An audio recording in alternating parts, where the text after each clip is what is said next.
Hey guys, what's up? Today we discuss about the topic homogeneous material and isotropic material. दोस्तों आज हम study करेंगे homogeneous material and isotropic material. तो friend सबसे पहले बात करते हैं homogeneous material की। तो यहाँ पे डेफिनेशन लिख रही है और डायग्राम बना हुआ है। तो पहले इस पूरी कहानी को समझ लेते हैं, ठीक है।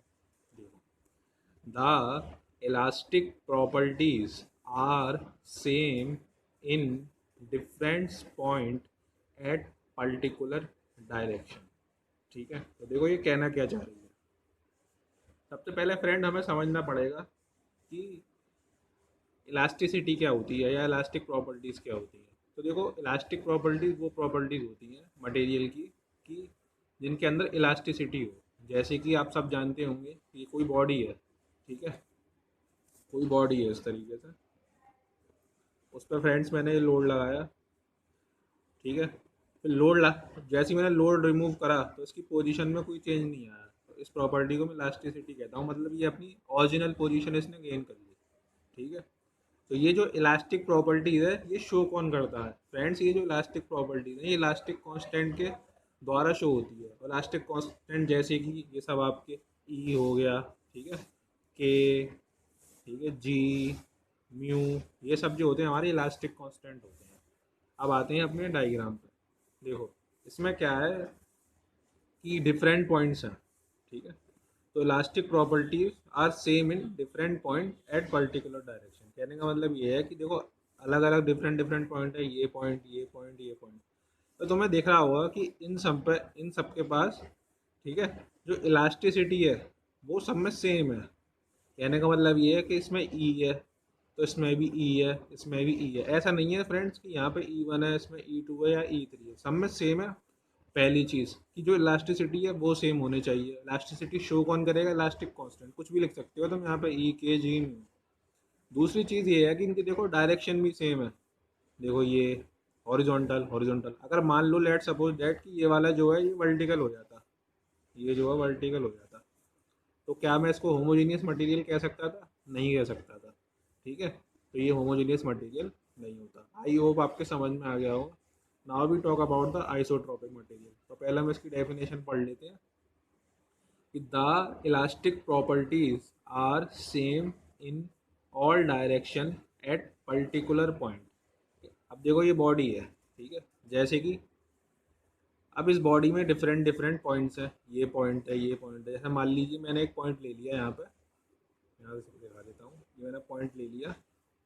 तो इस पॉइंट्स पे ये ये ठीक है, इस पर्टिकुलर पॉइंट पर जो इलास्टिक प्रॉपर्टीज होंगी वो सेम होनी चाहिए। मतलब यहाँ ई है तो यहाँ भी ई होना चाहिए, यहाँ भी ई। ऐसा नहीं है फ्रेंड्स कि यहाँ पे जो है आपका ई है तो यहाँ पे ई वन हो गया, यहाँ पे ई टू हो गया, तो ये गलत है, ठीक है।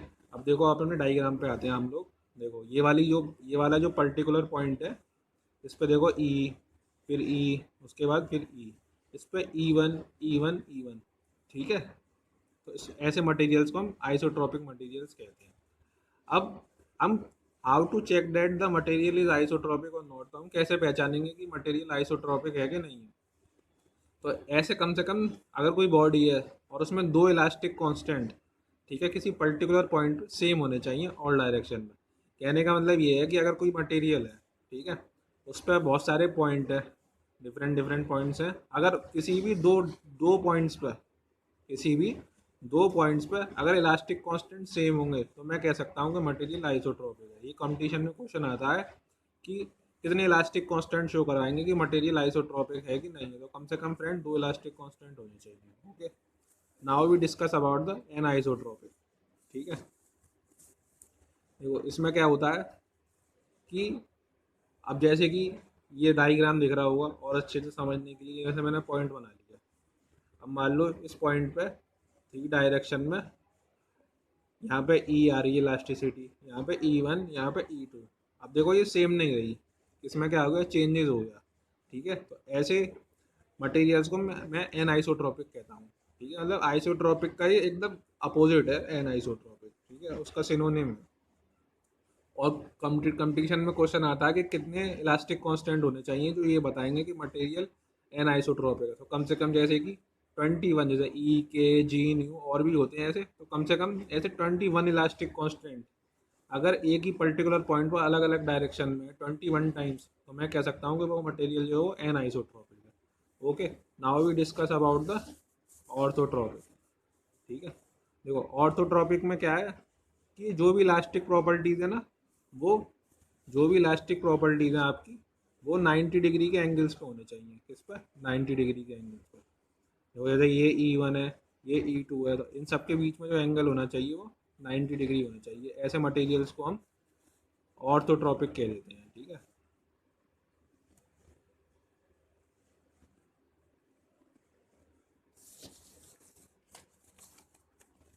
नाउ ठीक है, पहले मैंने ये डायग्राम लिया। ठीक है, अब देखो ये जो बॉडी है ये होमोजीनियस भी और आइसोट्रॉपिक भी है। हमें कैसे पता पड़ा कि फ्रेंड्स ये जो बॉडी है ये होमोजीनियस भी और आइसोट्रॉपिक भी है? तो इसको पता करने के लिए सबसे पहले आप ये चेक करा करो, कंपटीशन में क्वेश्चन आते हैं कुछ ऐसे कि आप आइसोट्रॉपिक चेक करा करो कि मटेरियल आइसोट्रॉपिक है कि नहीं है। देखो जैसे कि मैंने ये पॉइंट ले लिया, ठीक है, पहले इस पर चेक करो। तो सबसे पहले आप देखोगे कि देखो ये ई, इधर भी ई, इधर भी ई। हाँ, तो मैं कह सकता हूँ कि ये मटेरियल आइसोट्रॉपिक है, क्योंकि इस पर्टिकुलर पॉइंट पर जितनी भी इलास्टिक प्रॉपर्टीज हैं वो सेम है ऑल डायरेक्शन में। फिर मैंने ये वाला पॉइंट लिया, इस पे भी ई, इस पे भी ई, इस पे, तो ये तो मेरा कंफर्म हो गया कि ये आइसोट्रॉपिक है। फिर हम चेक, उसके बाद होमोजीनियस चेक करा करो। अब देखो पहले इस डायरेक्शन में ई, तो फिर दूसरे वाले में भी चेक करो, इसमें भी ई। हाँ भाई, होमोजीनियस है यहाँ तक। फिर इधर भी ई, फिर इधर भी ई, इधर भी ई और इधर भी ई। तो मैं कह सकता हूँ कि ये जो मटेरियल है ये होमोजीनियस भी है फ्रेंड्स और आइसोट्रॉपिक है। अब now we discuss about the second body. अब मैंने देखो ये वाली बॉडी ले ली। देखो इसमें क्या है कि ये मैंने पॉइंट लिया सबसे पहले नीचे, पहले मैं चेक करता हूँ आइसोट्रॉपिक, ये आइसोट्रॉपिक है कि नहीं है। ठीक है, अब देखो इसमें क्या होगा फ्रेंड्स कि यहाँ पे जो है देखो E1, E2, E3, तो मतलब ये एन आइसोट्रॉपिक है, आइसोट्रॉपिक नहीं है, तो because elastic properties are not same in all direction. अब मैं ऊपर वाली में देखूंगा, देखो इसमें भी डिफरेंट, इसमें भी डिफरेंट, तो ये तो पक्का हो गया कि ये नॉन आइसोट्रॉपिक है। फिर उसके बाद मैंने आपको बताया था, फिर हम चेक करते हैं कि होमोजीनियस है कि नहीं है।